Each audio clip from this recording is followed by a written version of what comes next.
Semana da Matemática Aplicada. E agora a gente tem o prazer de apresentar uma das maiores empresas do setor energético brasileiro, a CPFL. E aqui com a gente tem o Eduardo e o Hugo, e eles vão falar sobre alguns projetos de inovação da CPFL. Boa tarde a todos. Obrigado pela presença dos que estão aqui, obviamente. Então, meu nome é Eduardo, eu fiz engenharia elétrica aqui na Unicamp, sou da turma de 2012, também faz 1 ano e meio. Eu estou na CPFL desde o meu estágio, então já faz 2 anos e meio que eu estou na CPFL, na área de inovação especificamente. E a gente vai apresentar para vocês um pouco da CPFL, a área de inovação. Eu vou falar mais especificamente do projeto de mobilidade elétrica, que é um projeto grande nosso, que terminou agora no meio do ano, um projeto de 5 anos, talvez alguns de vocês já conheçam, já tenham visto o eletroposto que tem instalado ali perto da reitoria. E o Hugo depois vai falar do Centro Analítico, que é um outro projeto nosso, e aí está mais focado com o curso de vocês, tem um pouco mais de aplicação do curso de vocês. Nossa agenda, então, como eu falei, visão geral, inovação, emotiva e Centro Analítico. Visão geral, a CPFL, ela está, talvez seja questionável a informação de maior player privado, que teve uma fusão aí nos últimos 2, 3 meses, que em alguns dados a CPFL ainda é maior, em outros ela passou a ser a segunda maior.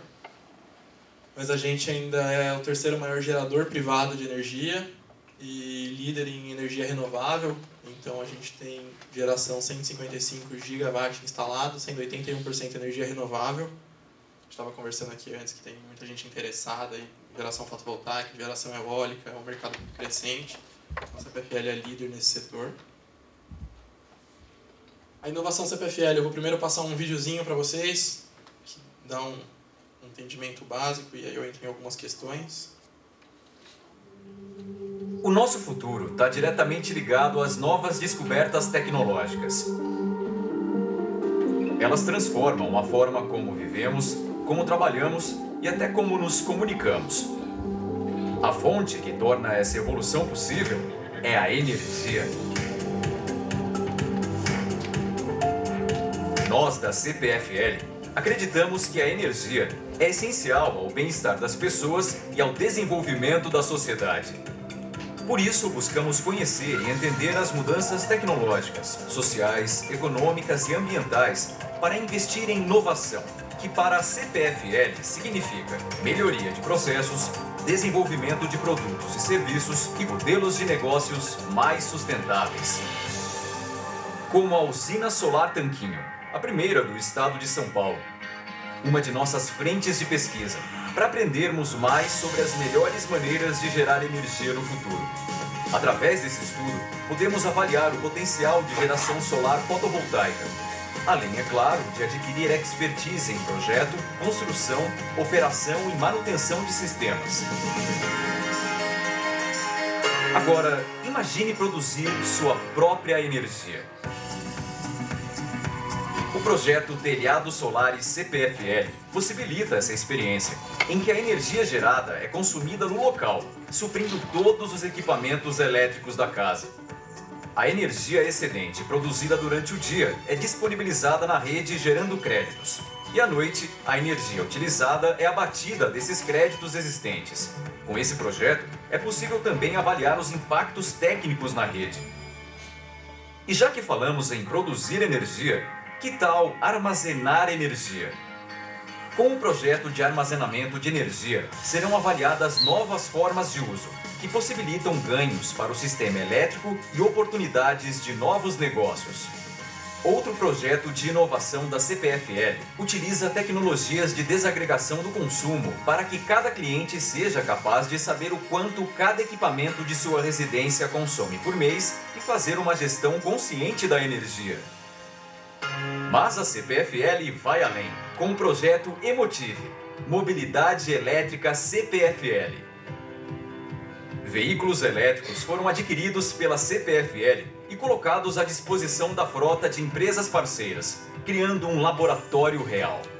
Instalamos também eletropostos em pontos estratégicos da região metropolitana de Campinas. E ainda queremos ir mais longe, porque nós acreditamos que boas escolhas hoje podem impactar positivamente o futuro. Porque inovar é viver o futuro hoje.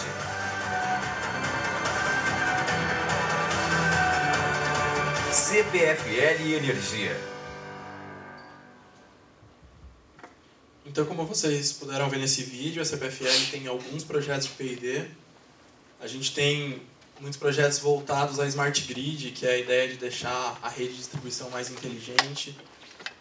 E a nossa área de inovação está sempre buscando novos temas, buscando novos desenvolvimentos. E tanto por uma questão que esse mercado, o mercado de distribuição, é um mercado que ele ficou estagnado por muitos anos. Você instala poste, passa fio e funciona assim há 100 anos. E a gente tem passado por um processo de digitalização e cada vez mais a gente tem dados sendo gerados por isso, e aí daí a gente começa a ter a necessidade de um centro analítico, por exemplo. A gente tem cada vez mais coisas conectadas, a gente tem medição de transformador, a gente tem saber o estado da rede em diversos pontos. Então, o mercado de distribuição de energia ele tem evoluído muito rápido nos últimos anos. Alguns exemplos de projetos de P&D que a gente tem na nossa área. A gente tem, então, um treinamento virtual, que usa a ideia de realidade virtual para treinar o eletricista. Então, antes de você levar a pessoa a campo, expor ao risco da eletricidade, ao risco de queda, ao risco de tomar um choque, você treina ele no ambiente virtual, que você mostra o passo a passo, a pessoa vai se acostumando com o tipo de equipamento que ele vai ter contato, a pessoa vai se acostumando com o passo a passo que ela vai trabalhar no dia dela, ela vai vendo os riscos que ela está possível de encontrar ali durante o dia a dia, e quando ela vai para campo a pessoa está mais preparada. Tem o projeto de self-healing, que a ideia é, quando eu tiver uma falha na minha distribuição, eu consigo automaticamente isolar aquela área e diminuir o número de clientes afetados por uma queda de energia. A gente tem projetos estruturantes como o telhado solares que passou no vídeo, onde foram instalados kits fotovoltaicos em 231 residências de Barão Geraldo, para estudar o impacto da geração massiva de geração distribuída, né, num alimentador, saber os impactos que isso tem para a distribuição. A gente começou agora 3 projetos de armazenamento de energia, então quando a gente começa a instalar muita geração solar, muita geração eólica, que são fontes intermitentes, a gente passa a ter alguns problemas na distribuição, talvez até na transmissão. Só para dar um exemplo de como isso acontece. Meio-dia, sol a pino, painel fotovoltaico gerando no máximo e você na sua casa não está na sua casa. Você está no trabalho, você está na faculdade e essa energia está indo para a rede. De noite, a hora que você realmente vai usar a energia, que você liga seu computador, sua televisão, seu chuveiro, seu micro-ondas, você não tem sol para gerar essa energia. Então, você passa a ser necessário um sistema de armazenamento de energia, e de regra com baterias, para você, durante a sua geração máxima, você armazena essa energia e a hora que você precisa, você usa ela através de baterias. A usina solar de Tanquinho foi um outro projeto de P&D que ensinou a CPFL a brincar com energia fotovoltaica. Talvez alguns de vocês já tenham visitado. Até ano passado a gente fazia algumas visitas lá para a usina de Tanquinho, então visitar a planta solar. E o projeto de mobilidade elétrica, esse eu vou entrar agora um pouco mais no detalhe, explicar para vocês o que a gente fez ao longo desses 5 anos de projeto. Então, de 2008 a 2016, a gente vê um grande crescimento da mobilidade elétrica no mundo. E o market share dos países, China com 40%, Estados Unidos com 24%, aí a gente tem alguns pequenininhos, o Brasil ainda está no outros. A gente tem algumas estimativas. A nossa melhor está aí entre 2 e 6 milhões para 2030, é um número relativamente baixo quando a gente pensa em mundo. A gente teve o Acordo de Paris, com o objetivo de manter a temperatura da Terra em no máximo 2 graus Celsius de incremento nesse século. E o veículo elétrico ele pode ser um bom driver para conseguir manter essa meta. Então, muitos países já têm incentivos muito fortes para a mobilidade elétrica. A gente vê a Noruega que para 2025 já vai cessar a produção de veículos a combustão e para 2030 proibir o uso. E a gente vem vendo isso ser seguido por muitos países.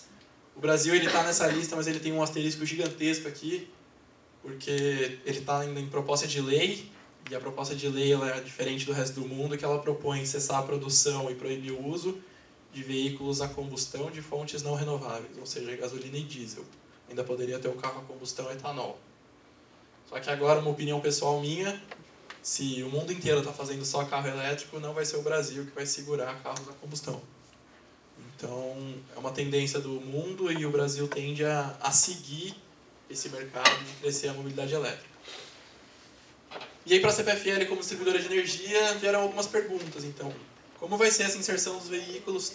Qual vai ser a infraestrutura de recarga necessária para esses veículos? A energia que a gente gera hoje, ela vai ser suficiente para suprir esses veículos? Porque se hoje em dia eu tenho energia tirada da gasolina e eu passo a conectar todo mundo na tomada, será que essa energia é suficiente? Qual vai ser o padrão de recarga desses veículos? Igual a gente tem o padrão brasileiro de tomada, como que eu vou carregar o veículo? A tomada vai ser diferente quando eu importar um carro do Japão? Ela vai ser diferente se meu carro for europeu? Todo mundo vai conseguir carregar o veículo ao mesmo tempo? Imagina todo mundo chegando em casa às 6 horas da tarde e põe para carregar. Será que a rede de distribuição aguenta? Então, dentre essas e outras perguntas, surgiu o projeto Emotive, que é o projeto de mobilidade elétrica da CPFL. É um projeto que eu trabalho 98% do meu tempo. Está encerrando agora no meio do ano, um projeto de 5 anos. Então, nesse projeto, a gente tem os principais objetivos: medir impactos reais da mobilidade elétrica, realizar estudos a partir desses dados reais, oferecer às empresas parceiras chances de incorporar essa alternativa de mobilidade elétrica. Então, a gente teve algumas parcerias ao longo do projeto, por exemplo, com a Bosch, com a Natura, que usaram alguns veículos elétricos no dia a dia para ver se o veículo elétrico se adequa e como ele se adequa ao uso diário. E também ajudar governos e entidades setoriais, como a ANEEL, que é a Agência Nacional de Energia Elétrica, que regula o setor, a produzir algumas normas nesse sentido. Então, no meio do ano agora, a ANEEL liberou a nota que autoriza a recarga de veículos elétricos e ela citou 2 vezes o nosso projeto da CPFL, foi o único projeto citado. Então, é um projeto de 5 anos muito extenso. A gente tem as principais linhas aqui, que alguns cenários de adesão, impacto para a rede de distribuição, planejamento energético, tarifa e regulação, ciclo de vida de baterias e veículos elétricos. A gente vê aqui o nosso celular, que depois de 1, 2 anos a bateria já não dura tanto. Como vai ser isso com um veículo elétrico? Então, a gente tem alguns veículos já com autonomia reduzida, a gente está já então mensurando essa vida útil das baterias. Veículo elétrico como geração distribuída. Alguns veículos têm a capacidade de armazenar energia. Então, e depois, todo tem, né, porque eles têm as baterias, só que alguns eu consigo jogar essa energia de volta para a rede. Então, a bateria média de um carro aí consegue suprir uma residência média por 2 a 3 dias, com 22 kWh, que é o que tem em média os carros elétricos. Se sua casa fica sem energia, você consegue suprir com o seu carro por 2 dias. Então, esse é um uso ainda pouco desenvolvido no mundo e menos ainda no Brasil. A regulamentação ela proíbe por enquanto esse ponto, mas a gente tem uns veículos com essa capacidade. A gente então já fez testes de laboratório do carro suprindo energia para a rede. Diferentes modelos de eletropostos, então, como eu comentei, tem a questão de plug, a questão de padronização, potência de recarga. Eu tenho recarga lenta que leva 8 horas, eu tenho recarga rápida que leva 1 hora. E como vai ser essa padronização, como eu escolho, como eu defino a minha instalação. E diferentes modelos de negócio associados a isso. Então, a CPFL vai ganhar dinheiro vendendo carro, vendendo eletroposto, instalando eletroposto, operando isso. Porque, querendo ou não, a gente está numa empresa privada e algumas vezes a gente tem que olhar como a gente vai ter retorno nesse investimento. O projeto ele constitui a criação de um laboratório real ou laboratório vivo, o termo em inglês é o Living Lab. Então, a ideia, ao invés da gente ter um teste em laboratório fechado, ambiente controlado, não. A gente adquiriu 16 veículos elétricos, a gente instalou 25 eletropostos, que são os carregadores de veículos elétricos, e usou esses carros no dia a dia, ao longo desses 5 anos de projeto. A gente continua usando, tanto que hoje a gente veio de carro elétrico, não sei se vocês chegaram a ver aqui na entrada, quem chegou um pouco depois, uma parada aqui na entrada do IMEC, pra cá. E então, se vocês quiserem na saída passar lá e dar uma olhadinha também, a gente pode depois mostrar no detalhe o carro elétrico. A gente instalou então diferentes modelos de eletroposto, e aí vem quando eu instalo um, quando eu instalo o outro. Então, se eu pensar, por exemplo, no uso residencial, meu carro fica parado na minha casa das 10 da noite às 8 da manhã. Não tenho necessidade de carregar esse carro em meia hora, sobrecarregar a rede da minha casa, sobrecarregar a rede da distribuidora, diminuir a vida útil da bateria, sendo que eu posso fazer uma recarga tranquilamente em 8 horas. Por outro lado, se eu vou instalar um eletroposto, por exemplo, na rodovia Bandeirantes, para eu ir daqui para São Paulo, eu não quero ficar parado lá por 8 horas. Eu já vou parar 3 na Marginal, eu não quero parar 8 para carregar meu carro. Então lá faz sentido instalar um eletroposto de recarga rápida que carrega em 30 minutos eu tenho 80% da carga, que me dá mais uma boa autonomia. E os semi-rápidos, eles são pensados em lugares que eu fico parado por um tempo, mas não as 8 horas que eu fico na minha casa. Por exemplo, parques e shoppings. Eu não tenho porque carregar em meia hora, porque ninguém fica só meia hora no shopping, mas se eu carregar ali entre 2 e 3 horas, ele é suficiente. Além disso, a gente tem diferentes perfis de uso. Então eu tenho um carro residencial, para isso a gente teve um dos nossos veículos, ficou 6 meses com um gerente, 6 meses com outro, 6 meses com outro, para ver como uma pessoa normal usa no dia a dia. Então uma das perguntas que as pessoas mais fazem é: qual que é a autonomia de um carro elétrico? Está girando hoje em torno dos 130 a 150 km. Para a maioria das pessoas isso pode ser pouco. Por exemplo, eu vou daqui para São Paulo, mas eu não vou e volto. Só que quando você pega um uso padrão do brasileiro, que roda 30 km por dia, isso dá para 5 dias. E a gente viu isso acontecendo com um usuário comum que ia para o trabalho de carro elétrico e voltava de carro elétrico.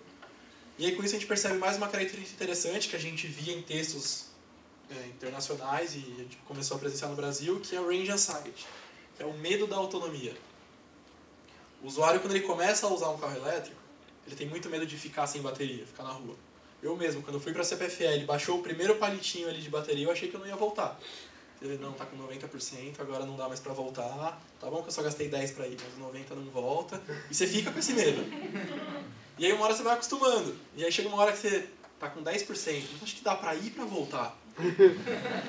Eu não fiquei na rua, mas a gente tem alguns casos de gente que ficou. Então a gente tem diferentes perfis de uso, a gente tem alguns que ficam no uso corporativo, então os carros ficam à disposição na CPFL para esse tipo de reunião externa, para evento. Então ele é um carro que ele está o tempo inteiro conectado na tomada, e vez ou outra ele vai para uma reunião de 1 hora e volta, vai para uma reunião de 2 horas e volta. E a gente tem também algumas Kangus, que é para um uso mais operacional, o dia inteiro rodando, que é os que a gente deixou com parceiro. Então essa aqui foi uma que ficou com a Sanasa por um tempo, a gente teve com a Natura, com a Bosch, com a 3M, para ver o uso prático no dia a dia. Então, um uso que o carro não para de rodar, até porque o carro elétrico hoje em dia ele tem uma restrição muito grande que é preço. O carro elétrico ele é muito mais custoso, o custo inicial do veículo, só que o meu custo por quilômetro rodado é muito mais baixo, porque a eletricidade é mais barata que a gasolina, ainda mais agora que a gasolina está batendo R$5. Só que para eu ter esse retorno, então, eu preciso rodar muitos quilômetros, porque eu ganho ali 20 a 30 centavos por quilômetro rodado. E para fechar a conta de um carro elétrico que está custando na casa dos R$200 mil, eu tenho que rodar muito. Então faz sentido eu colocar um carro elétrico num lugar que roda muito. Por isso esses testes em uso mais pesado. E tanto por conta dessa necessidade de rodar muito, quanto por uma questão de que eu consigo forçar esse mercado, por exemplo, com política pública, São Paulo, Campinas já está com algumas ideias de na próxima licitação ter um mínimo de ônibus elétrico. Por exemplo, a próxima licitação de Campinas força que 10% dos ônibus sejam elétricos. Isso vai acontecer. Então, assim, pode não valer a pena, pode acabar sendo mais custoso no começo, mas se o governo determinar que vai ser assim, vai ser assim. Então, tanto pela questão de política pública, quanto pela questão de uso pesado, uso mais constante, a gente está começando agora um novo projeto junto com a Unicamp de ônibus elétrico. Então, a CPFL vai adquirir um ônibus elétrico, deixar aqui na Unicamp como circular interno, e a gente vai fazer medições muito semelhantes às que a gente fez nesse projeto, só que para uma frota pesada. Então, deve começar no fim do ano, comecinho do próximo ano, aí a gente já deve ter esse ônibus circulando aqui no campus. Vocês, alunos, então, vão poder pegar o ônibus elétrico para ir lá para a RS, comendo no prato branco bonitinho, ao invés de comer no bandejão da RU. E além disso, no ônibus, quando a gente está falando de ônibus, a gente tem a questão de comparar o diesel com a eletricidade e não o etanol com a eletricidade. Tem muita discussão ainda que o etanol pode ser melhor para a natureza do que a eletricidade, porque tem a questão de ser... Eu planto o etanol, ele absorve CO2 da atmosfera e quando eu queimo ele fica ali no 0 a 0. Com o diesel a gente já não tem isso, né? O diesel ele realmente é mais poluente. Então no ônibus essa conta deve fechar muito mais fácil e por isso a gente vai começar esse projeto para estudar se realmente fecha e se faz sentido. O projeto então aqui de PID é focado na região metropolitana de Campinas. A gente tem 8 eletropostos públicos instalados na região de Campinas e outros 2 que ficam em Jundiaí. Um no grau 56 na Bandeirantes, outro no grau 67 na Anhanguera, que formou então o primeiro corredor intermunicipal ligando Campinas a São Paulo. O videozinho aqui eu vou pular, porque ele já falou um pouco no outro vídeo, eu falei um pouco mais aqui. O projeto de mobilidade elétrica, então, ao longo desses 5 anos, a gente tirou alguns dados muito legais. Então, só em 2017 foram mais de 1.500 viagens realizadas. A média de rodagem dos nossos veículos é de 1.000 km por mês. Desde 2014, mais de 1.000 colaboradores da CPFL já andaram nesses veículos. Foram mais de 470 mil quilômetros rodados no total, que dá uma economia de R$95 mil de combustível e 61 toneladas de CO2 evitadas na atmosfera. Foram mais de 7 mil eventos de recarga, consumo de 69 MWh de energia, o que dá apenas 15 dias de geração da usina solar de Tanquinho. Então, nos 5 anos de projeto, andando com carro elétrico, a gente gastou o que a usina solar de Tanquinho gera em 15 dias. Então, a gente vê aí que a conta começa a fechar para a mobilidade elétrica. Aqui algumas fotos, então, do nosso showroom lá na CPFL. A gente tem diferentes modelos de veículos, diferentes fabricantes, diferentes potências de recarga. A gente está com esse aqui hoje parado aí na frente. A recarga, ela, por enquanto, ela é gratuita, porque até então não era regulamentado, foi regulamentado pouquíssimos dias atrás. E, então a recarga, para ela ser regulamentada, ela tinha que ser definida primeiro uma questão muito conceitual, que é a recarga de veículo, ela é considerada um serviço ou ela é considerada uma venda de energia? E se ela for considerada venda de energia, a gente volta na questão do mercado cativo, que é só a CPFL pode vender energia na cidade de Campinas. Vocês, como moradores de Campinas, não podem comprar energia da Electro, da Eletropaulo. E se o serviço de recarga fosse considerado venda de energia, só a servidora local poderia vender. Então, por exemplo, se eu acho que esse mercado está crescendo e eu quero abrir uma empresa disso, eu não posso, mas a CPFL poderia. A ANEEL regulamentou dizendo que a recarga é um serviço e qualquer player interessado pode entrar nesse mercado, cobra como quiser. A energia ela é só um insumo para prestar esse serviço, mas eu tenho a questão de instalar eletroposto, de operar, de garantir os níveis de tensão, depende do tipo de recarga, eu tenho a conversão de corrente alternada para corrente contínua. Então, hoje em dia, se vocês aqui quiserem abrir uma empresa de mobilidade elétrica, já está regulamentado para isso. O projeto de mobilidade elétrica era isso que eu tinha para falar para vocês. E só para incluir uma informação que não está em nenhum slide aqui, um negócio interessante do setor elétrico é que tem uma obrigação legal de investimento em P&D. Então, a gente tem que investir 0,2% da receita operacional líquida, o que dá em torno de 35 a 40 milhões de reais por ano que a gente tem que investir em projetos de P&D. Só que a ANEEL só faz o reconhecimento desse valor depois que eu termino o meu projeto. Então pode acontecer de eu terminar o projeto, a ANEEL fala, isso aí não era P&D não, você pegou esse dinheiro e pôs no seu bolso e não foi reconhecido. Então por isso, quando a gente vai começar um projeto, a gente tem uma questão muito delicada e a gente briga muito com os nossos parceiros de ter a questão de originalidade muito forte no projeto, de ter a questão de aplicabilidade, relevância e razoabilidade de custos. Os nossos projetos de P&D eles estão sempre ou quase sempre associados a uma entidade executora. A gente, pela proximidade física, tem muito projeto com a própria Unicamp. A gente tem projeto com o CPQD e com o Instituto Eldorado bastante também. Então, com a Unicamp a gente tem esse de mobilidade elétrica, a gente teve de telhados solares, vai começar o de ônibus elétrico. E isso dá muita oportunidade de interação da empresa com a universidade. Com isso a gente consegue pagar bolsas de mestrado, bolsas de doutorado para os alunos. Então é muito interessante para vocês poderem participar desse mercado, tanto se vocês entrarem para a CPFL, quanto se vocês quiserem continuar pela academia, seguindo na linha acadêmica, mestrado, doutorado. Depende de tiver algum projeto de P&D associado, a gente consegue, por exemplo, financiar as bolsas de mestrado e doutorado. O Hugo vai continuar agora com vocês aqui um case do centro analítico, que acho que é uma exceção, é um que a gente segue interno lá, sem uma entidade executora. E ele vai dar mais detalhes para vocês agora. Boa tarde, pessoal.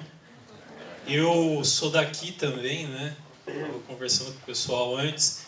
Eu fiz estatística, sou da turma de 2002, bem antigo já. Então estou voltando aqui para minha casa, né, que é o IMEC.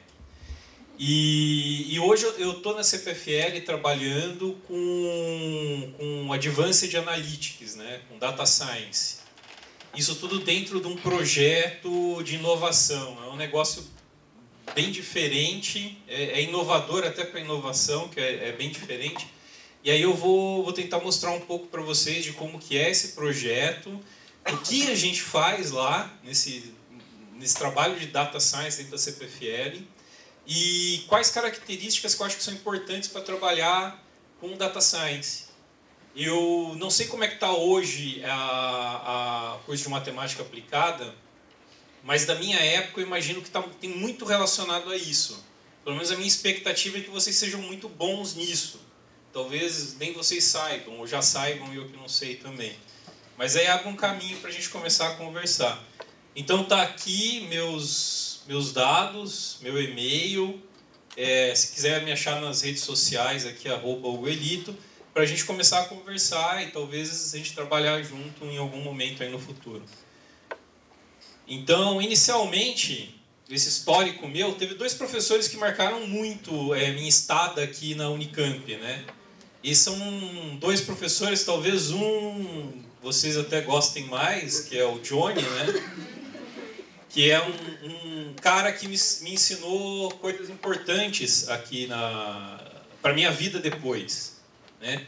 Ele falou assim, gente, se eu não conseguir provar para que serve o que eu estou ensinando, eu prometo para vocês que eu não vou ensinar. E isso sempre serviu na minha vida dali em diante. Se eu não conseguir entender por que eu estou fazendo, então eu não vou fazer. Então daí a gente começa a ficar um pouco mais curioso e começa a trabalhar melhor com as coisas. O Martinez está aqui ainda, né? Ele já era desse jeito quando eu estudei, já faz bastante tempo. E ele me ensinou aqui o que eu chamo de método Jedi de estudos. Quem teve aula já com o Martinez? Ah, então vocês já conhecem. Ele trabalha de uma forma que é muito diferente do que você espera. Então, normalmente, ele consegue surpreender as pessoas. E eu tive minha última matéria letiva, eu podia fazer qualquer coisa na Unicamp, eu resolvi fazer uma matéria na matemática aplicada, e era uma matéria bastante complicada, que era alguma coisa de simulação de sistemas, uma coisa bem complicada, que no final eu estava me formando e tive que aprender a programar em Fortran. Era um negócio que eu achei que eu nunca ia fazer na minha vida. E ele tem um texto muito legal também, que é Como Desestimular os Bons Alunos. É um texto fantástico, quem não leu, acho que vale a pena ler. E queria deixar a minha homenagem para esses 2 grandes mestres que eu tive aqui.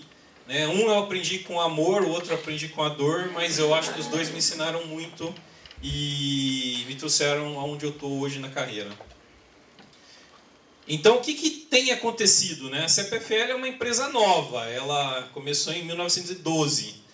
Então, a gente veio aqui de 1912 para 2018.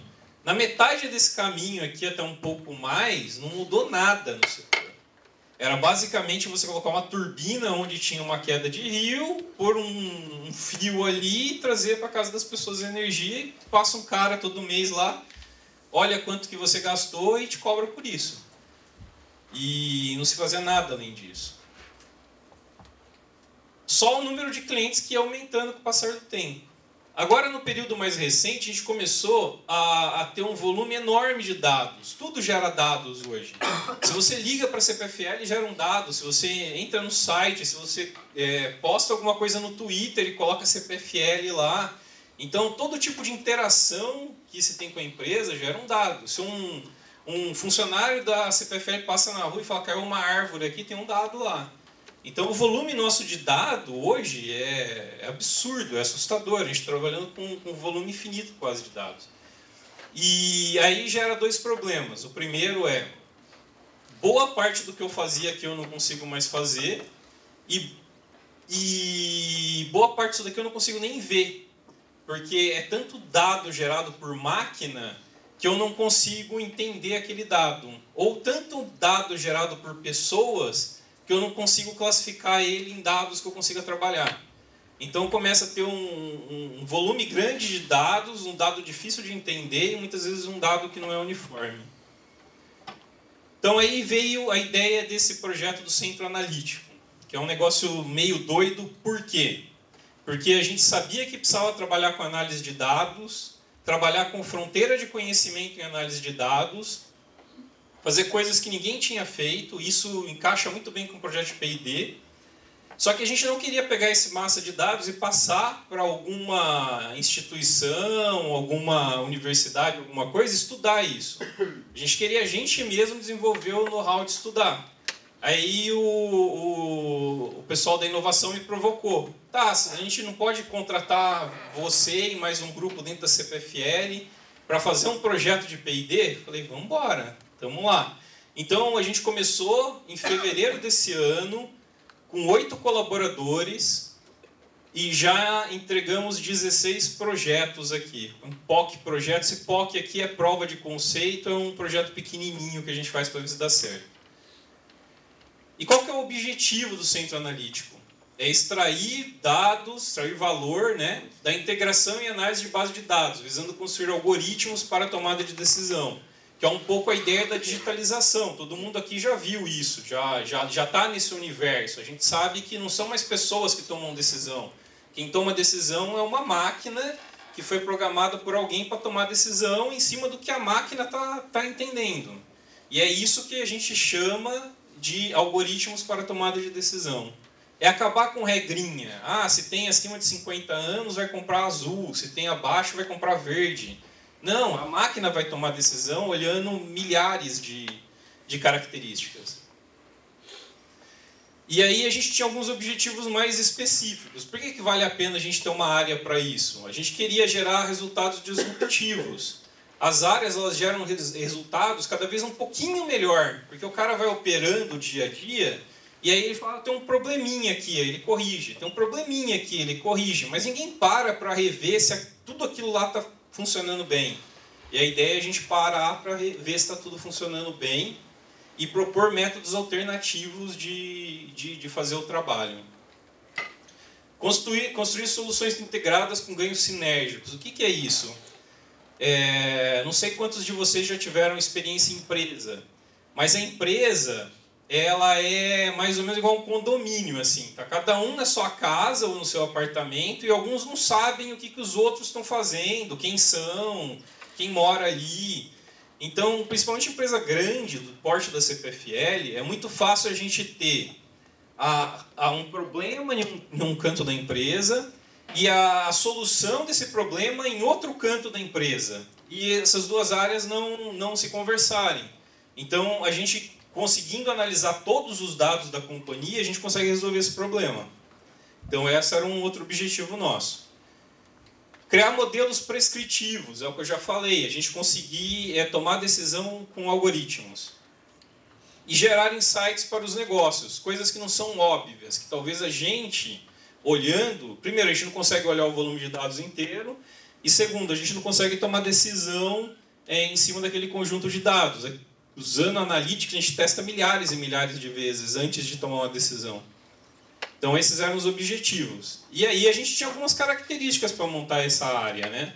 A gente precisaria ter aqui um conhecimento profundo, analisar as causas raiz, ter um alto nível de colaboração, ter uma cultura de valorização da criatividade, ter um escritório fora da área de negócio, porque senão o cara volta a trabalhar no que ele trabalhava, ter uma equipe 100% dedicada para isso, ter liberdade criativa. Esse daqui o pessoal acho que não entendeu bem, tem um monte de brinquedo lá na nossa área. Tem compliance próprio, que a gente tem uma regra diferente do resto da regra da empresa. Ter acesso a dados de qualquer área da empresa, que é isso, a gente conseguiu olhar se a solução de um problema, por exemplo, o Edu, não está numa outra área lá no Rio Grande do Sul, lá num banco de dados, num servidor lá. Então isso daqui é muito importante. Ter acesso a softwares open source. A gente está vivendo num mundo hoje que a colaboração está ganhando do capitalismo, né? Então a gente vê que as empresas estão correndo atrás do open source, porque a comunidade ela consegue desenvolver mais rápido, melhor, testar muito rápido e ter coisas inovadoras muito rápidas.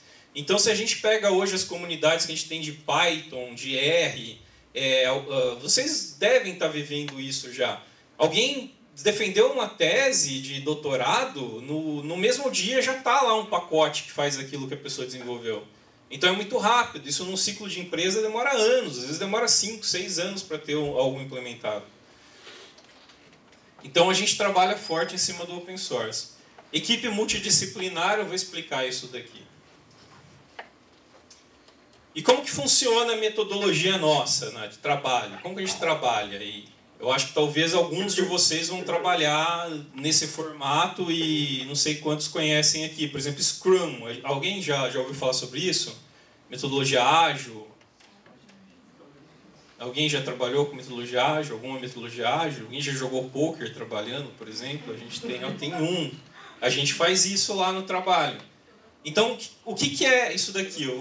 Depois eu abro um pouquinho aqui para explicar o que é ágil. A gente usa uma metodologia ágil, que é o Scrum, e algumas outras metodologias ágeis. Então, a gente trabalha de uma forma muito colaborativa, fazendo um check todo dia do que está acontecendo ali. A gente trabalha com base em squads, que são grupos pequenos. Então, lá a gente tem grupos pequenos. Hoje eu estou trabalhando com grupos de 2 pessoas, na verdade em duplas.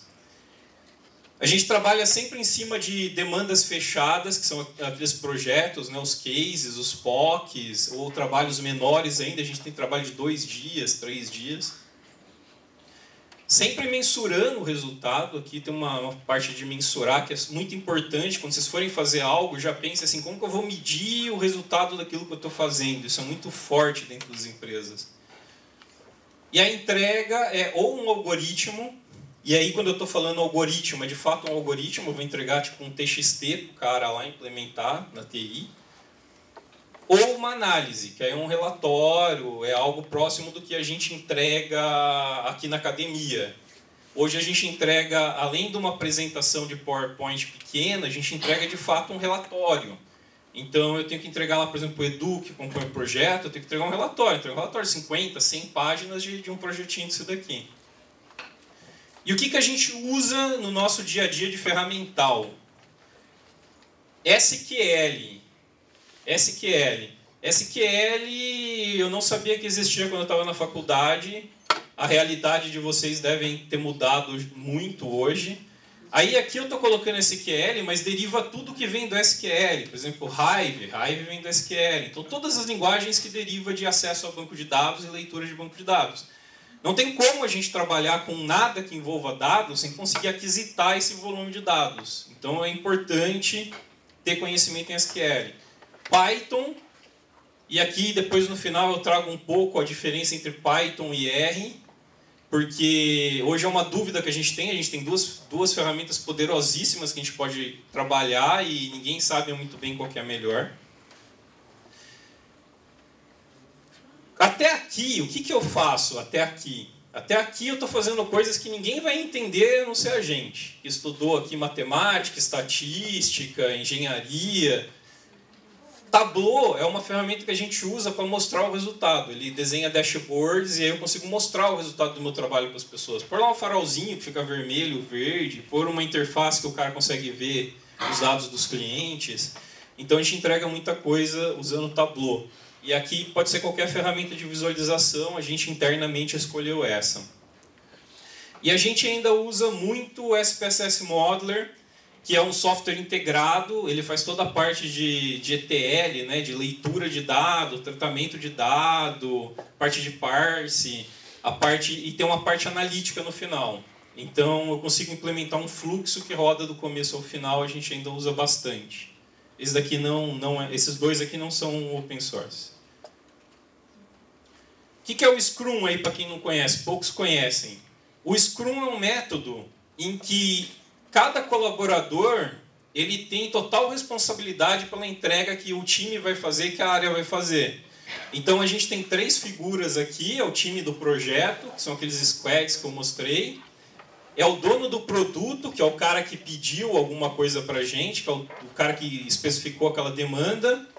E o mestre Scrum, né? Scrum Master. Então a gente define aqui o que precisa ser entregue, a gente divide isso em sprints, conta algumas historinhas, tipo, primeiro eu preciso ir lá e comprar um serrote, depois eu preciso cortar a árvore, depois eu preciso pôr a árvore no caminhão, depois eu preciso entregar para o cara, por exemplo. É isso daqui. Eu ponho os post-its lá num quadro. Aí o time fala assim, beleza, eu preciso comprar um serrote. E o time decide o que vai fazer para comprar esse serrote, como é que vai comprar o serrote. Isso daqui é tudo baseado em colaboração. Cada um decide o que vai fazer, cola o seu post-it lá no quadro falando o que vai fazer naquele dia. A gente, todo dia conversa todo mundo para saber o que foi feito e qual é o plano de se fazer para frente. Então a gente fala o que aconteceu ontem, o que vai ser feito hoje. E a gente tem um time box, que no nosso caso aqui é ou uma semana, tá falhando bastante aqui, ou é uma semana ou são 2 semanas. Aquele lá é melhor?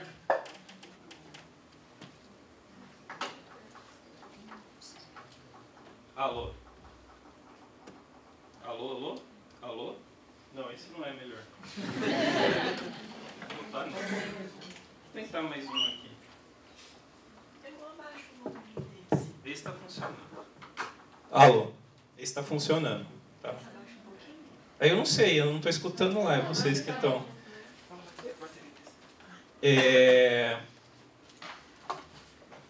Então a gente faz essa batida, então todo dia é isso, todo dia cada um decide o que vai trabalhar, fala o que entregou e a gente vai trabalhando durante o período de um sprint. Se for uma semana, a gente começa na segunda, termina na sexta, sexta-feira todo mundo fala assim, beleza, tá aqui o serrote que eu comprei, tá aqui a árvore que eu cortei. E a gente vai mostrando isso para o dono do produto e ele fala, pô, legal, era essa árvore mesmo que eu queria. Não, eu preciso de uma árvore maior.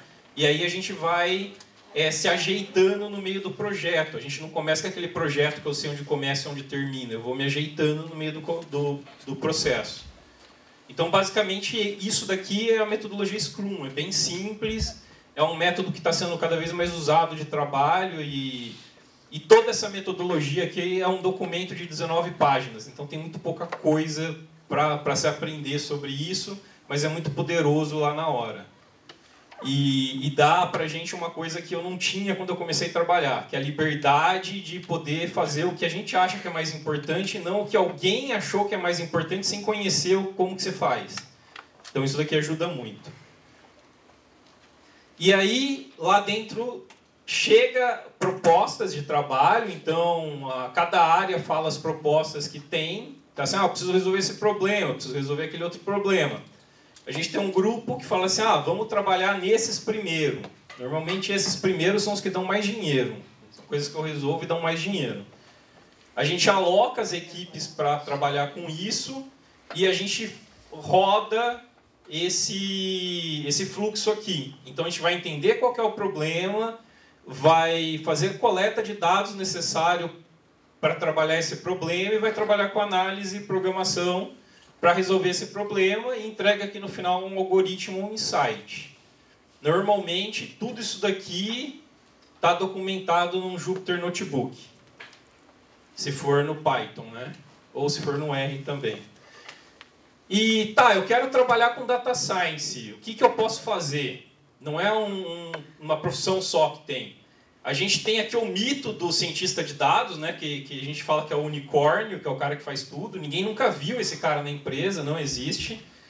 Então a gente tem algumas outras figuras aqui, né? Tem o engenheiro de dados, que é o cara que é especialista em ir no banco de dados da empresa, que não é assim, é um mundo de banco de dados, um mundo de subpartição de banco de dados, com área privada, com todo tipo de coisa que vocês imaginarem. E com todo tipo de estrutura de dados que vocês imaginarem, ele consegue ir lá e me trazer um banco de dados, tratar esse banco de dados e entregar aqui para eu conseguir fazer uma análise. Então, esse cara aqui ele tem um conhecimento específico disso, de extração e tratamento de dados. Tem o que a gente chama de cientista de dados, que não é o unicórnio aqui, é uma pessoa que sabe análise, né? Técnicas de análise, como eu encaro um problema e resolvo aquele problema. Técnicas de estatística, e aqui avança um pouco para as técnicas de machine learning. E técnicas de programação. Então, hoje vocês saem daqui com um score muito bom nesse grupo aqui para cientista de dados. E a gente tem um analista de negócio. O analista de negócio é um cara que se forma dentro da empresa. É quem sabe com quem eu preciso falar para conseguir o que eu preciso conseguir e quem consegue traduzir a informação do mundo empresarial para esse mundo aqui de pessoas que não conhecem o negócio. Então, cara, não faz isso que você está fazendo. Se você fizer isso, você resolve o problema, mas tipo, não dá para a gente distribuir energia sem fio. Então, às vezes, tem coisa desse tipo, tem problemas que estão sendo solucionados, e quem faz isso é o analista de negócio. Lá no time tem os 3 perfis aqui que estão trabalhando. E a gente não tem nenhum unicórnio. O que a gente usa de máquina, né? Eu acho que é uma pergunta aí para quem vai trabalhar com data science. Se a gente fosse uma empresa não regulada, a gente utilizaria a Amazon, a gente utilizaria a Microsoft, a gente utilizaria servidores de nuvem. Como a gente é uma empresa regulada e a gente tem um rigor grande em proteção de dados, a gente não pode pegar dado de ninguém e mandar para fora da empresa. Então ninguém sabe como é que vocês estão consumindo energia além da gente. Então a gente usa uma infraestrutura lá. A gente trabalha com uma máquina RISC bastante poderosa, que tem 256 MB de RAM, e tem 2 placas Tesla P100, né, de vídeo para trabalhar. E a gente trabalha com algumas máquinas x86 com GeForce 1080. E memória é uma coisa que a gente usa bastante. A menor máquina que a gente trabalha lá tem 32 GB de memória. E essas máquinas x86 aqui, elas trabalham com 16 core e 32 core de processamento. Essa daqui trabalha com 256 core de processamento, né, threads.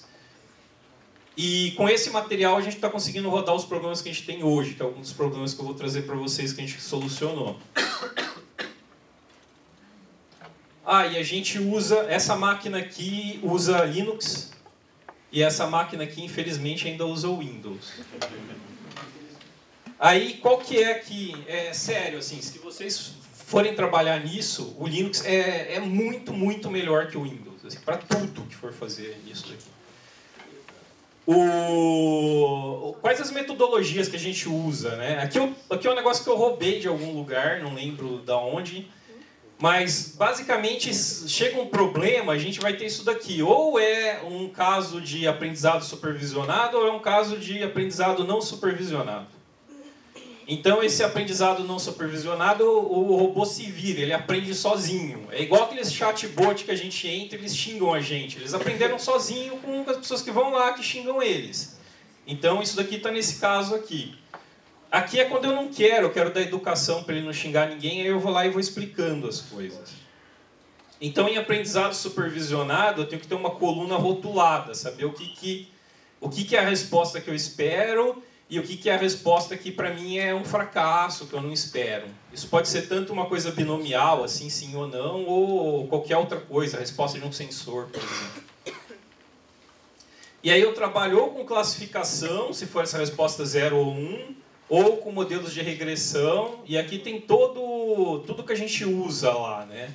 Então a gente usa SVM, análise discriminante, naive, vizinhos mais próximos.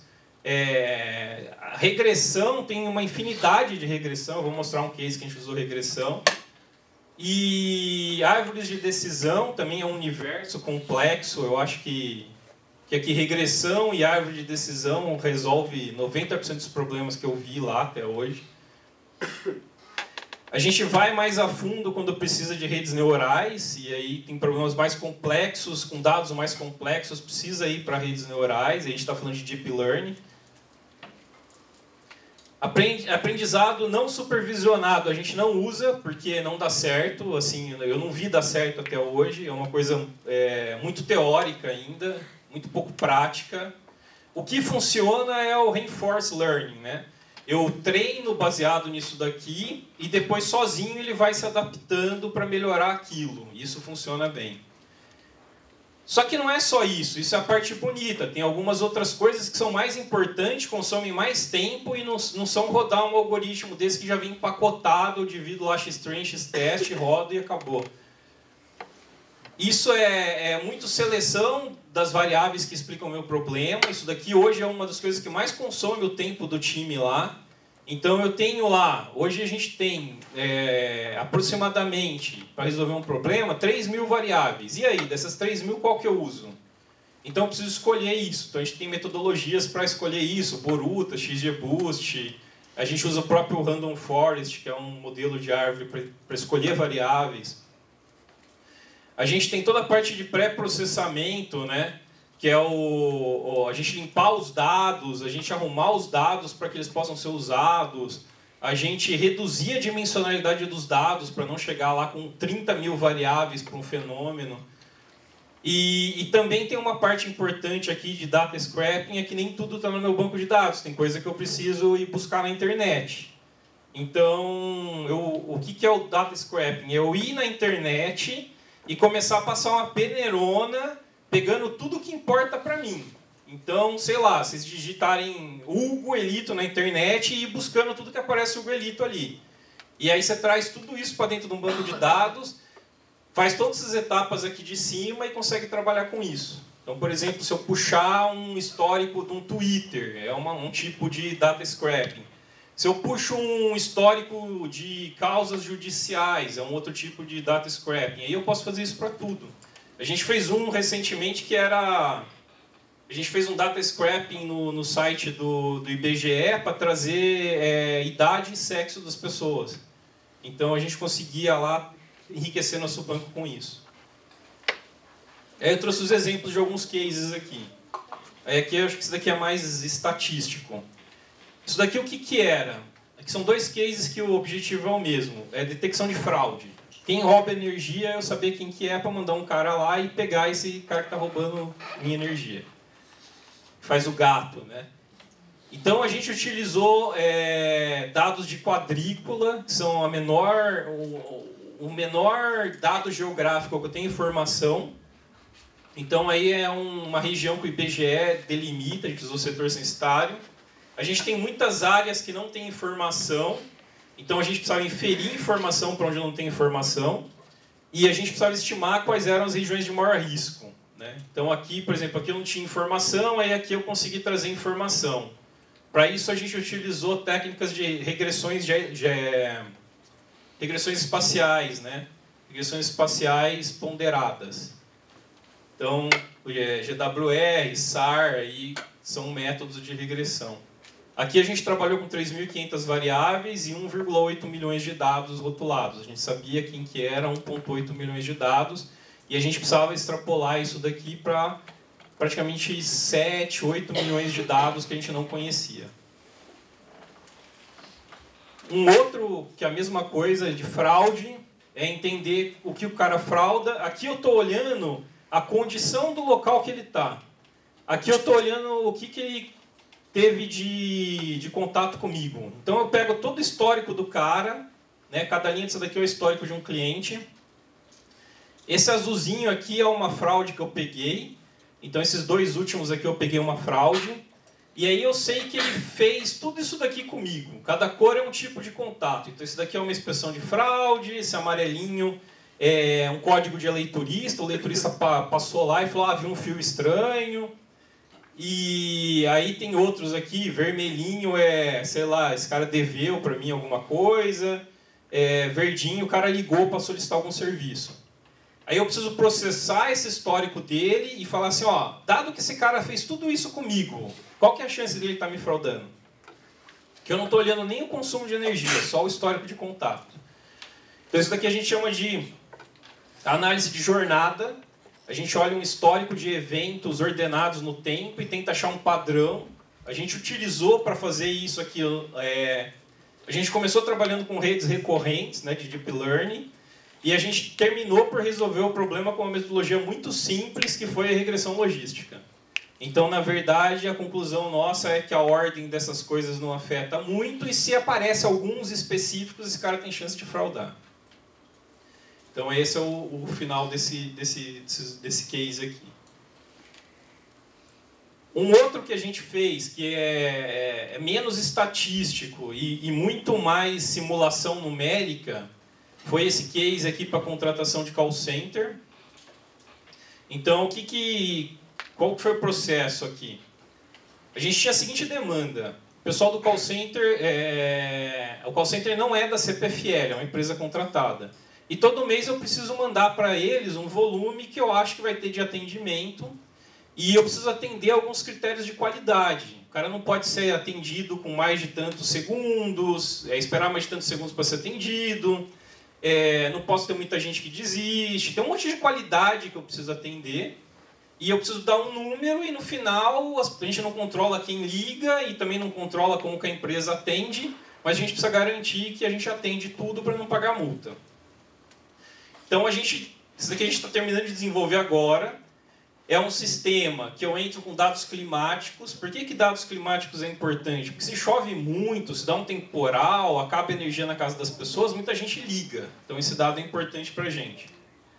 Olho dados históricos, olho o SLA, que é os critérios que eu preciso atender. E com isso, eu criei aqui, o pessoal criou lá um modelo estocástico aqui, que faz projeção de chamadas. Esse é um modelo que projeta por simulação, então eu não vou sair daqui com uma projeção, eu saio daqui com milhares de projeções de futuros cenários de chegada de chamadas. Eu tenho um modelo aqui que é baseado em Erlang-C, que o que ele faz? Ele é um modelo de fila. Ele fala assim, está chegando a chamada, então distribui essas chamadas aqui de tal forma que você consiga atender todo mundo cumprindo esse requisito. Então aqui é um modelo de fila, né? É o primeiro que entra, primeiro que sai, e eu preciso alocar quantos atendentes eu preciso para atender aquilo. Ele resolve esse problema e me dá o número de atendentes que eu preciso em cada período para atender o que foi simulado aqui. E aí eu rodo isso daqui uma vez só e testo com esses 3 mil casos que eu rodei e vejo o que eu atinjo no final. E para isso eu preciso de um modelo de operação, né? Eu tenho que operacionalizar isso daqui. Então eu tenho todo um sistema, né? Então a matéria do Martinez lá que eu fiz sem querer, podia ter feito francês no lugar de ter feito, serviu, porque a gente está usando agora.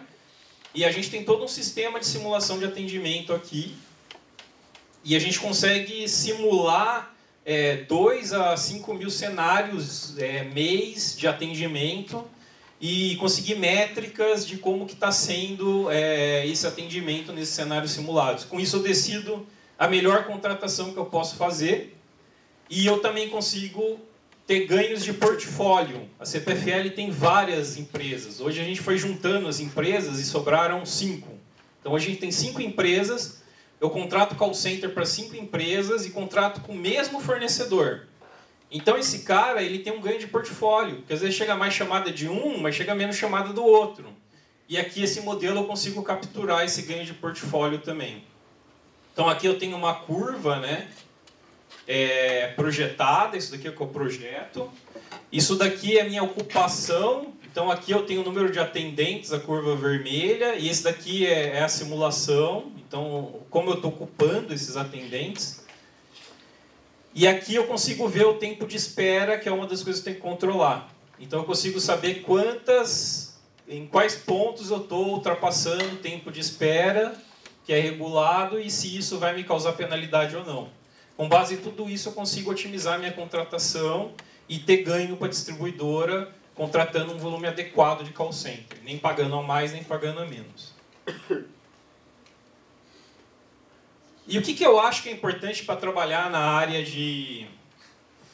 nessa área de Advanced Analytics, né?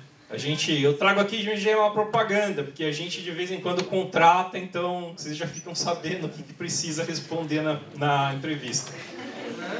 Então, primeiro aqui, precisa ser apaixonado por álgebra linear. Isso daqui, quando a gente faz álgebra linear, a gente acha que é um pé no saco que não serve para nada. Mas tudo isso, tudo que é desenvolvido, seja estatística, seja simulação, seja qualquer modelo desses que eu mostrei para vocês, tudo isso é álgebra linear. Então é muito importante a gente saber muito bem como é que funciona a álgebra linear. E lá na mesa, a gente tem os pacotes prontos no Python, a gente tem o NumPy lá, mas muitas vezes a gente precisa recorrer a voltar ao livrinho de álgebra linear e entender como é que as coisas funcionam para entender por que a gente está tendo aquele resultado.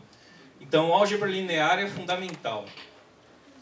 Ser curioso e criativo é imperativo. Não tem como trabalhar nessa área se não for curioso. Porque isso daqui é meio que você trabalha um monte sem conseguir resultado nenhum. Então, se você é um cara que tentou 3 vezes e morreu ali no joguinho e desistiu, você não serve para isso daqui. Isso daqui você precisa ser aquele cara que morre e joga de novo, morre e joga de novo, até conseguir a resposta. E com uma capacidade grande de abstração, porque você não consegue ver seu conjunto de dados, que ele é muito grande, e não consegue nem ver o número de variáveis que você tem que explicar ele, que também é muito grande. Então você precisa abstrair, e aí a gente tem umas conversas loucas, assim, se você pegar essas 3.000 variáveis, transpor em tal espaço, aí você vai ver que tal conjunto de variáveis é mais importante, ou é ortogonal com aquele outro conjunto de variáveis, aí você corta, fica só com 1.500. Então é um negócio que você precisa começar a imaginar em N dimensões aqui. 3, né? Estudar estatística. Estatística. Eu sou estatístico, mas não é só porque eu sou estatístico, mas é porque estatística é a parte mais difícil de aprender de tudo. Então, você quer aprender a programar em Python? Aprender a programar em Python é fácil pra caramba, né? O pessoal lá do estudo de computação fala assim, putz, que triste, meu filho está programando em Python, né? Que tipo uma desonra, assim, programar em Python. Agora você aprender estatística, ser bom em probabilidade e inferência, e compreender estatística bayesiana, que vários dos algoritmos que a gente usa hoje é baseado em estatística bayesiana, já é um pouco mais complicado. Então, é por isso que é difícil a gente ter bons profissionais, bons cientistas de dados. Porque na Unicamp a gente consegue entender isso daqui com uma facilidade, mas nem em todas as faculdades as pessoas saem com uma capacidade de entender esses conceitos, e aí vai dar ruim quando o cara usa sem saber o que está fazendo. Não tem como, tem 99% de chance de dar errado. Então é importante saber isso daqui. Programar em Python, que você aprende um fim de semana, só tem uma linguagem que eu acho que é mais fácil que Python, que é SQL. SQL, se eu não me engano, tem 12 comandos. Então você decorou 12 comandos, você faz qualquer coisa com aqueles 12 comandos. Né? E você não vai usar os 12, você vai usar só um, que é o select. Então você só precisa aprender um dos 12. É fácil SQL. Alguém programa SQL aqui? É fácil SQL? Então. Aí a gente tem que fazer umas coisas tipo pivot table, tem que fazer umas coisas muito loucas, mexendo nesse banco de dados e duplicar linha, e tem 120 milhões de linhas, a gente não sabe qual duplicou. Então é uma coisa de louco, assim, eu brinco que é fácil, porque é um comando só. Mas eu acho que SQL é mais difícil que Python. E conhecer a estrutura de banco de dados. Aqui, quando a estatística evoluiu para machine learning, data science, aqui que a gente chama, o que aconteceu? Quando eu tinha estatística, né, eu conseguia trabalhar com o meu conjunto de dados. Era um conjunto de dados mensuráveis. Então tinha 2.000 observações, 3.000 observações. Eu conseguia fazer várias coisas que eu não consigo fazer com 5 milhões de observações, 200 milhões de observações. Então, vários dos testes que eu tinha aqui acabaram. Esses caras não existem mais. E eu vou ter que conseguir trabalhar com esse volume enorme, absurdo de dados e conseguir saber o que eu estou extraindo deles. Então, a gente evoluiu disso. E a gente precisa aprender a trabalhar dessa forma, sem conhecer o conjunto de dados que eu estou trabalhando de uma forma como um todo. É bem aquele negócio lá, põe a mão e vê que tem um rabo aqui, põe e vê que tem um pescoço, mas ninguém sabe o que é o todo. Então é muito importante eu conhecer a estrutura de dados. Conhecer a estrutura de dados vai me ajudar a saber como é que eu puxo, o que eu puxo, coisas que eu consigo puxar, coisas que eu não consigo puxar, e o que a minha máquina processa. Porque, gente, eu mostrei para vocês lá atrás, deixa eu voltar lá. Aqui atrás, eu falei assim, eu tenho uma RISC com 256 processadores e 256 MB de RAM e 2 placas Tesla P100, que deve ser muito bom para jogar. Mas os caras conseguem travar esse equipamento, porque não conseguem pensar antes. E atrás eu tenho um servidor Exadata poderosíssimo, ou às vezes eu tenho um Hadoop, tem alguma coisa que fornece dado em velocidade. A gente tem um banco de dados lá na CPFL, da SPSS, não, da SPSS não, da SAP, que é todinho em memória. É um negócio impressionante a velocidade de aquisição, e às vezes é lento. Então eu preciso entender como é que esses dados estão armazenados, como que eu leio esses dados, porque eu preciso de performance. Então muitas vezes o que define o modelo que eu vou implementar não é o melhor modelo que eu tenho. É o melhor modelo que eu tenho que consegue executar naquela performance que eu tenho.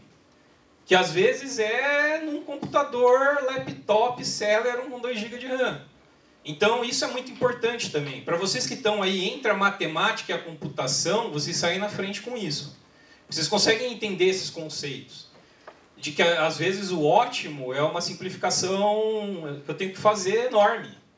E eu tenho que cortar, eu não vou conseguir simular 5.000 caras no call center, vou pegar uma parte no meio, vou fazer um algoritmo lá para achar o suposto ótimo e trabalhar com isso, e segue a vida.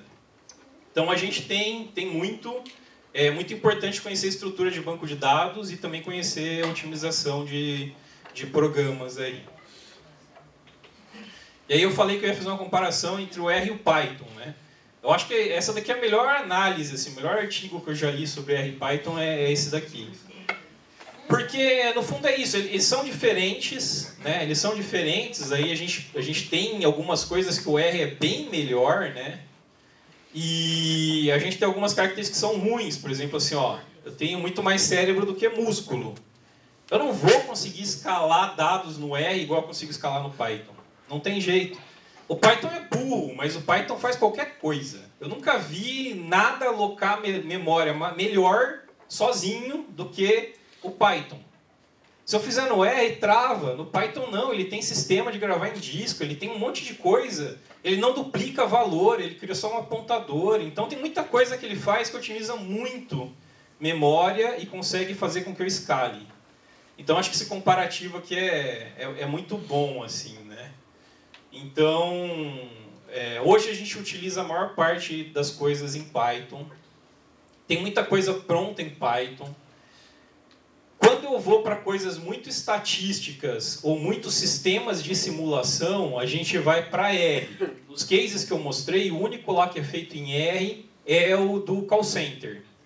Que aí eu consigo trabalhar muito melhor, que eu trabalho com muitas matrizes, muito sorteio, muita simulação, probabilidade, distribuição de probabilidade. Aí o R sai melhor. Que é isso daqui, né? Ele tem mais cérebro mesmo.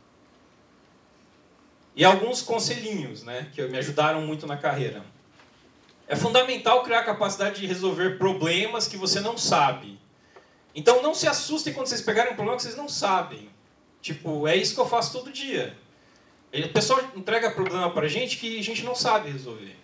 E 90% dos casos é porque eles não conseguem explicar qual que é o problema pra gente, a gente não consegue entender a explicação deles. E muitas vezes a gente não sabe nem por onde começar. Então aqui é um trabalhinho, pegou um problema, senta, reflete, conversa com as pessoas, pergunta para o Google. Uma hora você acha uma ponta para puxar e começar a trabalhar. É imprescindível saber explicar de forma muito simples. A gente está aqui na Unicamp, é a melhor universidade que tem no Brasil. E se a gente olhar para o nosso amiguinho, que a gente acha que é o pior aluno que tem, esse cara é muito mais inteligente, ele tem uma capacidade de compreender muito melhor do que qualquer cara que está dentro de uma empresa. Muitas vezes o seu chefe é um cara que estudou na Unicamp e foi o melhor aluno da sala, mas ele tem tanta coisa para resolver e a vida dele é tão corrida que ele já esqueceu de metade. Então, você precisa saber explicar muito simples. E as pessoas têm muito pouco tempo para entender. Então, você tem que saber explicar muito simples e em poucos minutos também. Mas e aí? Eu explico simples e para por aí? Não. Eu tenho que saber aprofundar se for questionado. Então, tem muita gente aqui, principalmente quando a gente fala em consultoria, o cara é ótimo em fazer uma explicação simples. Aí você pergunta, escuta, mas por que é desse jeito? Aí a pessoa não sabe responder. Então, você precisa saber passar aqui da primeira pergunta, né? Se alguém questionar, você precisa saber responder. Agora, não se surpreendam se vocês pegarem um diretor, um vice-presidente e forem apresentar um resultado do trabalho, e você explica de forma simples, porque ele vai pedir o resultado do trabalho lá de 3 meses em 2 slides, e ele vai te perguntar, se vai aprofundar, e o cara vai pegar uma caneta e vai ir no lousa desenhar o problema com você. Você vai ter que saber ir lá e explicar por que você usou aquele hiperparâmetro e aquele modelo, e por que os dados foram modelados daquela forma. Então é muito importante a gente saber sempre escalar nesses 3 caminhos aqui. Aqui todo mundo consegue escalar isso daqui. Qual que é a maior dificuldade quando a gente sai da Unicamp? A gente aprendeu a trabalhar aqui, ó. A gente fica entrando em fórmula e teorema. E a maior parte das pessoas não falam essa linguagem. Então a gente precisa saber sair daqui e vir para cá. Quando a gente precisar voltar para cá, a gente vai saber, não tenho dúvida. Então acho que o exercício aqui para a gente é trabalhar em como que eu simplifico o máximo isso para conseguir explicar para alguém. E é isso, gente. É isso que eu trouxe lá do projeto. Espero que tenha ajudado aí vocês em alguma coisa. E último recado. A gente está com o programa de estágio aberto lá no CPFL. Então, a partir do segundo ano, até o dia 9, está aberto até o dia 9, então tem pouco tempo aí. A partir do segundo ano, já pode participar do programa de estágio. Então, vocês são super bem-vindos, tem várias vagas abertas que pedem matemática aplicada ou estatística. E para várias áreas da empresa, não é só a gente lá do Centro Analítico que demanda esse tipo de conhecimento. Então, todos são convidados aí. Os contatos estão aqui, qualquer coisa mandem e-mail. Obrigado, gente.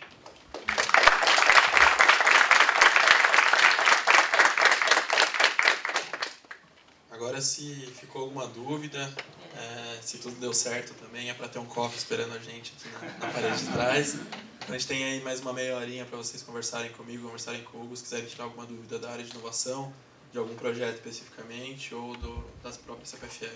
Obrigado. Boa pergunta, gente.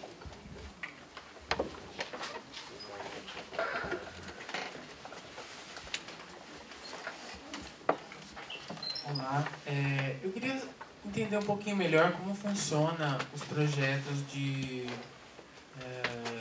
bolsa para pós-graduação. Você comentou que havia essa possibilidade de trabalhar em algum projeto e casar isso com mestrado, doutorado. Você podia falar um pouquinho mais sobre isso?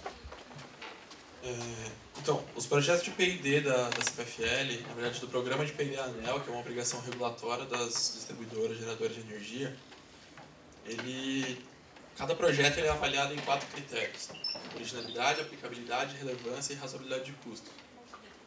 E um dos critérios que a ANEEL avalia bastante é essa questão de produção acadêmica, desenvolvimento de infraestrutura para centros de pesquisa, para universidades. Então, os nossos projetos eles quase sempre são executados pelas universidades, pelos centros de pesquisa.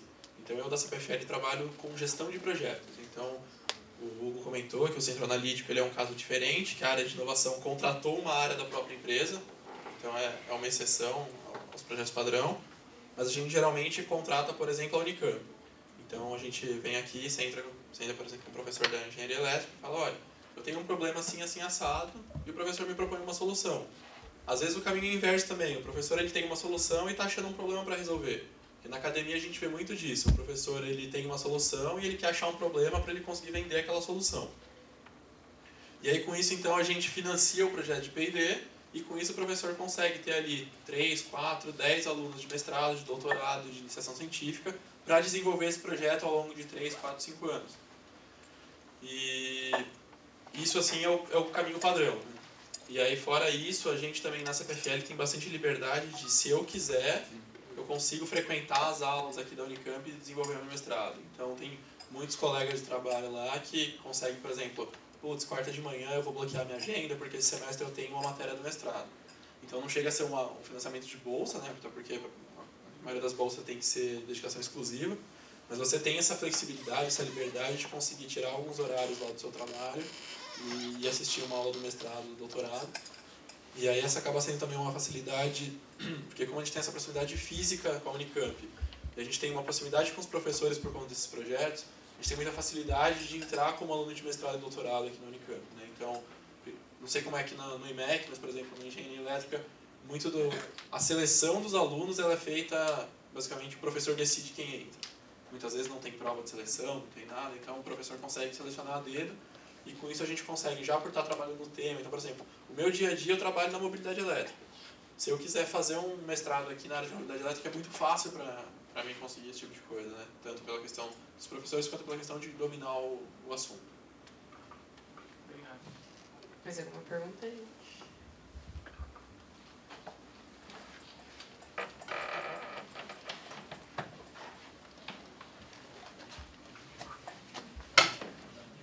Opa, minha pergunta é para o Hugo, né? Lendo sobre machine learning, essas histórias, eu vi que tem meio que uma dualidade entre algoritmos interpretáveis, métodos interpretáveis e métodos poderosos, a regressão linear e a rede neural, assim. Tu vê isso nas atividades que tu desenvolve, assim, de repente tu falou que tem que explicar de forma simples para a parte de business, né, e também, de repente, você tem a parte mais poderosa para predição em si. Pode comentar um pouquinho sobre isso? Isso acontece, né? Você tem que ter mais alto. O que acontece é que a gente, depende do problema, a gente consegue usar uma abordagem. Então, muitos métodos que a gente tem hoje, que são fáceis de interpretar, que eu consigo olhar e ver, por exemplo, uma regressão, o que cada parâmetro deu e tudo mais, eles não são escaláveis ou em tempo de processamento que eu preciso, ou para o volume de dados que eu tenho. Então, a estatística, ela funciona... Normalmente, esses métodos interpretáveis são métodos da estatística clássica. Esses métodos da estatística clássica, eles funcionam bem até um volume de dados. A gente brinca assim, até 1 milhão funciona qualquer teste. Para cima de 1 milhão não funciona mais os testes. Então, vou fazer lá um teste quadrado para saber se aquela tabela lá se é dependente ou não. Não adianta fazer isso com 1 milhão de dados. Sempre vai dar que é diferente. Então, a gente tem um esgotamento. E aí, como é que a gente resolveu isso, né? Como é que a humanidade resolveu isso? Criou métodos que as pessoas que criaram não sabem muito bem como é que funcionam e nem como que modelam assim, e o que vai dar. Mas que na prática, como a gente tem muito poder computacional hoje, a gente vai fazendo isso daí milhares de vezes e uma hora dá bom. Que são esses métodos que a gente não consegue explicar porque que deram bons. E isso é muito difícil de vender dentro das empresas. Mas quando que o cara acredita? Quando começa a dar bom, e dá bom, e dá bom, e dá bom, e dá bom. Então, a gente tenta ir para métodos interpretáveis. A gente usa muito, por exemplo, regressão logística, que é um método simples, interpretável e escalável. Eu consigo escalar a regressão logística. Então, a gente usa ela quando dá. Aí a gente consegue explicar tudo. Essa variável explica tanto, essa é importante, aquela não é. As que a gente não consegue resolver dessa forma, eu vou precisar usar algum outro tipo de coisa já. Primeiro eu preciso fazer um análise de componentes principais aqui, depois eu rodar isso daqui em cima de uma floresta. Aí acabou, eu não consigo explicar o que deu o resultado. Muitas vezes a gente mesmo não consegue nem avaliar se aquela escolha de hiperparâmetros que a gente fez é a melhor. É muito difícil isso, quando o volume de dados é muito grande. E onde a gente se fia? Em testes. Então, antes eu me fiava em inferência e análise de modelo, hoje eu me fio em testes. Então, eu vou começar a fazer vários tipos de testes encadeados, testes aleatórios. E, normalmente, antes de colocar em produção, eu preciso fazer um teste de campo, que a gente fala. A gente roda aquele modelo em cima de um grupo pequeno, que não vai causar problemas para mim, e vejo o que dá, com base naquilo eu afiro se o modelo está bom ou não. Mas é muito difícil vender algumas metodologias dentro da empresa, porque ninguém entende e você não consegue provar que aquela metodologia funciona. Tudo que a gente conhece como Deep Learning está nesse pacote aí. É muito difícil vender dentro da empresa. Porque muitas vezes a gente não consegue nem desenhar o modelo do cara, né? Então, você fez isso daqui, funciona para tal coisa e agora funciona para outra coisa também. Você usou um negócio, um token lá e está usando para foto e é a mesma coisa que você está usando? É a mesma coisa. Dá bom? Dá bom? Dá. Mostra para mim que deu bom aí o parâmetro de ajuste. A gente não consegue. E tem um problema geracional. A gente sempre vai ter que trabalhar com um problema geracional. Vocês são de uma geração antes da minha.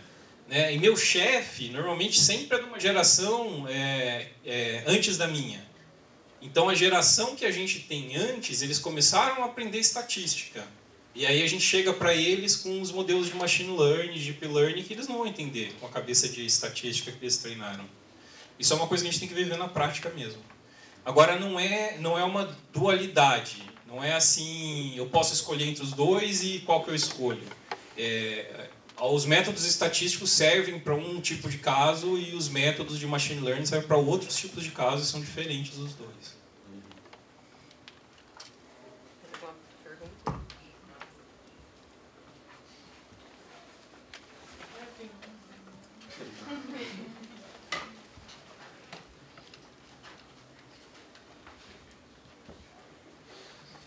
mais curiosidade mesmo. Vocês comentaram sobre o ônibus elétrico aqui na Unicamp. Tem uma previsão de quando sei lá, Campinas e região pode passar a ter uma frota 100% a ônibus elétrico? Isso é possível? É algo viável? Ou ainda está longe disso? Como que... Então a gente terminou agora o projeto de mobilidade elétrica que estudava veículos leves, né? Então a gente tem algumas simulações para veículos leves. A gente estima, por exemplo, que o Brasil vai ter entre 2 e 6 milhões de veículos elétricos em 2030.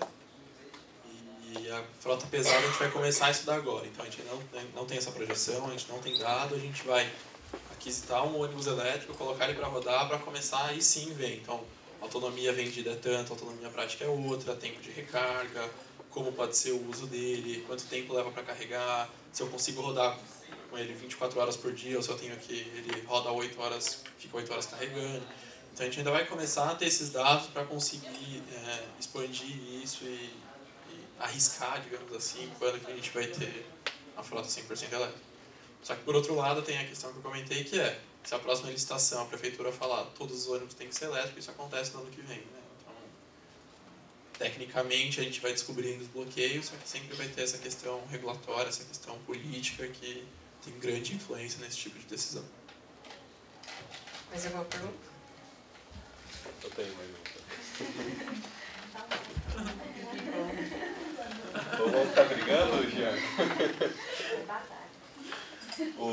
Como é que a CPFL vê em questão de qualificação de mestrado e doutorado? Porque parece que está começando a ficar mais desejado, ainda mais nessas posições assim, de pesquisa, né, coisas mais novas, que acabam exigindo um perfil mais estudioso, acadêmico, ou de repente preocupado de novo com pesquisa. Assim. Pode. A gente, quando entra em Advanced Analytics, a gente está colocando pessoas que não estavam dentro de empresas antes, né? E aí eu acho que tem dois tipos de pessoas que entram, né? São os acadêmicos. Então, hoje é muito comum você ver vagas abertas para trabalhar como cientista de dados pedindo doutorado ou mestrado completo. É comum pegar pessoas que estão no mestrado, no meio do mestrado e contratar. Por que isso? Porque essas pessoas aprenderam a estudar. Aquele negócio de deu errado e vamos de novo. O cara que faz mestrado, doutorado, ele está bastante treinado nisso, porque normalmente você não pode mudar o projeto, né? Você tem que fazer dar certo em algum momento. Então essa é uma característica boa. Normalmente são pessoas que aprenderam a elaborar um plano de pesquisa. No fundo, cada projeto daquele que a gente faz via Scrum é um plano de pesquisa. Isso é muito bom. E são pessoas que já têm uma senioridade maior. Porque o que acontece? Quando você se forma, você acha que você consegue fazer qualquer coisa. E aí você está ruim. O bom é quando você sabe o que você consegue fazer e sabe o que você não consegue fazer também. Que é quando você estiver no doutorado, você vai conseguir saber isso. Então esse é um tipo de perfil que a gente contrata. Um outro tipo de perfil que está sendo contratado, eu não estou falando só na CPFL, mas nesse mercado que a gente conversa com outras pessoas, outras empresas, é um perfil de pessoas que às vezes não tem nem graduação. São pessoas que dedicam a vida por curiosidade a isso. O cara estuda sozinho isso e ele é muito bom nisso. Então, também já se começou a contratar esse tipo de perfil de pessoas. Então, são perfis bastante diferentes, né? Mas os dois aprenderam a fazer a mesma coisa, que é preencher aquela lista de requisitos que eu passei e fazer aquilo muito bem de forma organizada. E esses perfis são de fato bastante interessantes. Agora, você quer apostar a sua vida em alguma coisa, é melhor você fazer mestrado e doutorado. É muito difícil ser contratado se você ficar em casa tentando estudar sozinho. É muito mais difícil, é muito mais dom do que capacitação de fato. E isso falando de análise de dados, mas para isso a gente vê em outras áreas também, cada vez mais... não vou dizer até contratação de mestres e doutores, mas essa formação interna, né? Então você pega um funcionário do planejamento energético que passa a dedicar um dia da semana dele para o mestrado e ele começa a ficar cada vez mais especializado naquele tema e consegue trazer resultados melhores para a própria empresa, né? Bom, vamos agradecer mais uma vez, então, né?